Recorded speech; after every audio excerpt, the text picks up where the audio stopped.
So hey guys, welcome back my another new blog. তো আজকে আমি যাচ্ছি ঠাকুরনগর। কালকে রাখি পূর্ণিমা, তার জন্য মা বললো আমাকে যে ঠাকুরনগরতে কটা রাখি এনে দিতে, তাই আমি রাখি আনতে যাচ্ছি। আর রাস্তায় যা জাম আজকে, প্রচুর প্রচুর জাম। তো ফার্স্টে যাবো তেল পাম্পে, তারপরে ওখান থেকে তেল পাম্পের থেকে বেরিয়ে তারপরে যাব ঠাকুরনগর। আমি এখন তেল পাম্পে এসে গেছি, এখন তেল ভরাবো। তোমরা দেখতে থাকো আগে কি কি হয়, ঠিক আছে? দেখতে থাকো তোমরা। আমি তেল পাম্পেতে তেল ভরিয়ে তারপরে আবার ক্যামেরা অন। তো আমাদের তেল ভরানো হয়ে গেছে। এখন এখন আমরা যাব ডাইরেক্ট ঠাকুরনগর যাব। মাঝখানে অনেক পথ আসবে, দেখতে পাবে তোমরা কি কি হচ্ছে, অনেক কিছু আসবে। আমাদের ঠাকুরনগরের রাস্তা এখন অনেকটা চেঞ্জ হয়ে গেছে, তোমরা দেখো, এনজয় করো। তো বলতে বলতে আমরা ঠাকুরনগর হাসপাতালে চলে এসেছি। অ্যাকচুয়ালি এটা ঠাকুরনগর হাসপাতাল না, এটা আমাদের চাঁদপাড়া হাসপাতালই বলা যায়, কারণ এটা আমাদের চাঁদপাড়ায় এসেছিলো, হসপিটালটা হওয়ার জন্য হয়েছিল। তো আমাদের চাঁদপাড়ায় জায়গা ছিল না বলে আমাদের ঠাকুরনগরে করতে হয়েছে হসপিটালটা। গাইজ, এই রাস্তাটা কি তোমরা কেউ চিনতে পারছো? যদি কেউ চিনতে পারো তাহলে কমেন্ট করে অবশ্যই বলবে, আর কেউ যদি চিনতে না পারো দেখতে থাকো। আমি বলছি, এই জায়গাটা হচ্ছে তোমাদের খুবই একটা প্রিয় জায়গা। তোমাদের বলতে তোমাদের সবারই একটা খুবই প্রিয় জায়গা।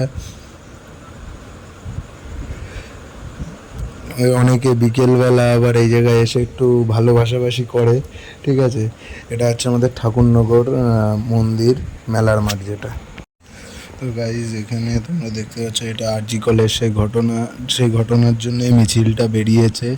তো তোমাদের একটাই কথা বলবো, যে যতদিন না মেয়েটা কোনো মানে সঠিক বিচার পাচ্ছে মেয়েটার মা বাবা, ততদিন আমাদের এই মিছিল চালিয়ে যেতে হবে। উই ওয়ান জাস্টিস, চালিয়ে যেতে হবে। কেননা যে দেশের মুখ্যমন্ত্রী একমাত্র একটা বলে দিলেই হয়ে গেল যে একটা মেয়ের জীবনের দাম 10 লাখ টাকা। একটা মেয়ে কেন, মুখ্যমন্ত্রী ওখানে বসে বিচার করে দিল 10 লাখ টাকা দেবে। একটা জীবনের দাম কি 10 লাখ টাকা? উনি কী করে বিচার করলো?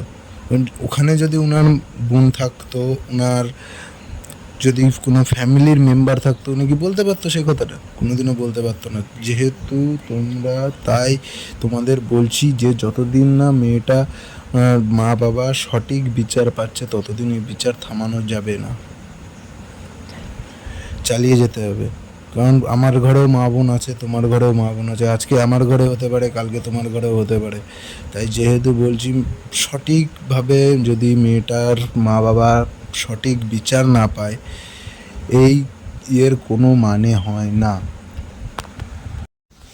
তো অবশেষে আমরা ঠাকুরনগরে চলে আসলাম। এই হচ্ছে এটা ফুলবাজারের রাস্তা, তাই তোমরা দেখতে থাকো, ঠিক আছে? এই যে আমি ফুলবাজারে ঢুকবো এখন। একটা দাদা আছে, দাদাকে জিজ্ঞেস করবো রাখি কত করে, তোমরা দেখো। তো অবশেষে আমরা ঠাকুরনগরে চলে আসলাম। এই হচ্ছে এটা ফুলবাজারের রাস্তা, তাই তোমরা দেখতে থাকো, ঠিক আছে? এই যে আমি ফুলবাজারে ঢুকবো এখন।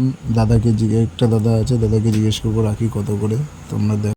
তো গাইজ, ওই দাদার কাছ থেকে শুনলাম রাখি কোথায়। দাদা বললো এখানে বানাচ্ছে ওনাদের ঘরের থেকে, তাই আমি এখানে চলে আসলাম। দেখো, এগুলো আমার রাখি বানানো হচ্ছে। 50 পিস রাখি আমি নেব, তাই আমার জন্য বানানো হচ্ছে এখানে, ঠিক আছে? আমার জন্য না, সবার জন্যই বানানো হচ্ছে।